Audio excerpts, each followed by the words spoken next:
Snowflakes drifted through the freezing night air, landing softly on the dimly lit streets of New York. Christmas lights sparkled in shop windows, laughter echoed from warm homes, yet one man stood alone, watching the world celebrate something he no longer believed in. Ethan Cole, a 36-year-old billionaire CEO, had everything money could buy: luxury cars, towering offices, and a name everyone in business feared and respected. But behind the expensive suit and cold demeanor was a father fighting to keep his world from collapsing. His wife had passed away 3 years ago in a car accident on Christmas Eve, leaving him with a 5-year-old son, Liam. Since then, Christmas wasn't joy for Ethan. It was a wound that never healed. Tonight, on yet another lonely Christmas Eve, Ethan left his office after hours, choosing work over celebration. He had promised Liam he'd be home early, but like every year, business had taken priority. Guilt gnawed at him as his driver pulled the car through the silent streets, and that's when he saw her. A little girl, barefoot, wrapped in a torn blanket, sleeping beside a pile of trash. The car slowed. Ethan blinked, thinking maybe it was his imagination. But no, the child was really there, curled up near a dumpster behind a bakery, her small frame trembling in the cold. Without thinking, Ethan opened the door and stepped out. "Sir, it's freezing," his driver warned.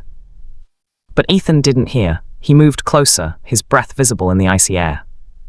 Hey, little one," he said softly, kneeling beside her. The girl stirred. Her face was pale, her lips trembling. She looked about 6 or 7, the same age as Liam. Her eyes fluttered open, frightened and confused. Don't take my blanket," she whispered, clutching it tighter. Ethan's chest tightened. "I won't, I just want to help you." The girl hesitated, watching him warily. "No one helps," she mumbled. "People just walk past." Those words hit him like a knife. He removed his coat and wrapped it around her shivering body.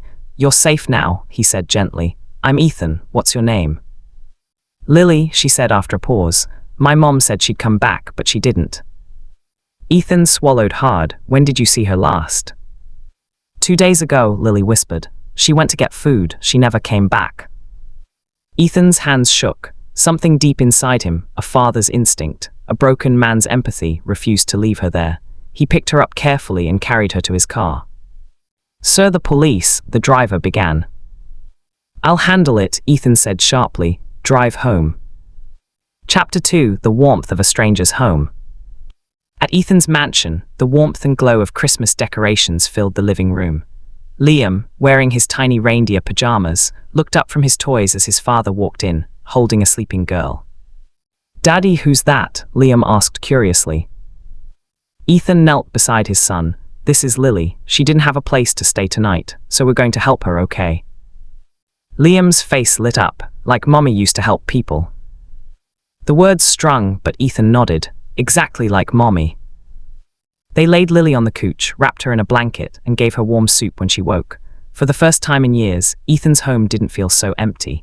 Lily was shy, quiet, and clearly traumatized, but Liam's innocent chatter soon made her smile. When she laughed for the first time, something in Ethan's heart softened. Over the next few days, Ethan made calls to the police, hospitals, shelters, searching for Lily's mother, but there was no record, no name, no one looking for her. As the snow melted into a new year, Lily became part of their little family. Ethan enrolled her in school, bought her clothes, and watched her and Liam become inseparable. Yet deep down, a question haunted him. Who was she really? Chapter 3: The Past Returns.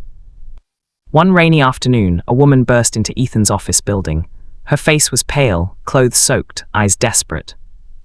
"I'm looking for my daughter," she cried at the receptionist. "Her name's Lily. She went missing weeks ago." Ethan was in a meeting when security informed him. The moment he heard the name, Lily, his blood ran cold. He rushed to the lobby, and when he saw the woman, his world tilted. He knew her. "Anna," he whispered. The woman froze. "Ethan." She was his former personal assistant, the one who had mysteriously resigned years ago after a scandal he never fully understood. Anna's eyes filled with tears. You found her." Ethan nodded slowly. "She's safe at my house. But Anna, why was your daughter on the streets?" "Anna broke down. I lost everything after I left. The company blacklisted me. I couldn't find work. I tried to survive, but when I got sick, I left Lily at a shelter. I was supposed to come back for her, but I collapsed in a hospital miles away. When I woke up, she was gone." Ethan felt a deep pang of guilt. He had been the one who fired her, believing false rumors spread by jealous colleagues. He'd never known what happened afterward. Chapter 4: Redemption. That evening, Anna came home with Ethan. When Lily saw her mother, she screamed and ran into her arms. The two clung to each other, crying uncontrollably. Ethan stood silently, tears welling in his own eyes. Liam tugged his sleeve. "Daddy, is she okay now?" Ethan nodded. "Yes, buddy, she's finally home." Later, Ethan apologized to Anna for the pain he had caused her, both directly and indirectly.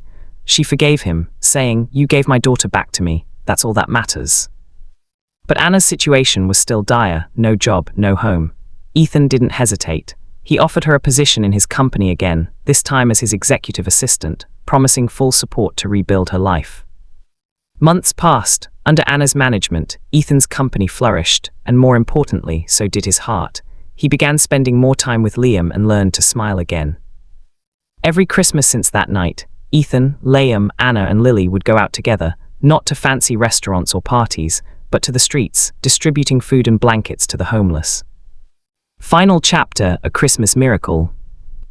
3 years later, on another snowy Christmas Eve, Ethan stood outside a shelter with Lily and Liam, handing out warm meals. Anna joined them, her eyes shining with gratitude. Lily tugged his sleeve and said softly, "Mr. Ethan, you saved me that night. You saved Mommy too. You gave us Christmas back." Ethan smiled, his heart full for the first time in years. "No, Lily, you saved me." As snow fell gently around them, Ethan looked up at the stars, and for the first time since his wife's death, he whispered, "Thank you." That night, surrounded by laughter, love, and second chances, Ethan finally understood the true meaning of Christmas: not gifts, not wealth, but kindness that can heal even the deepest wounds.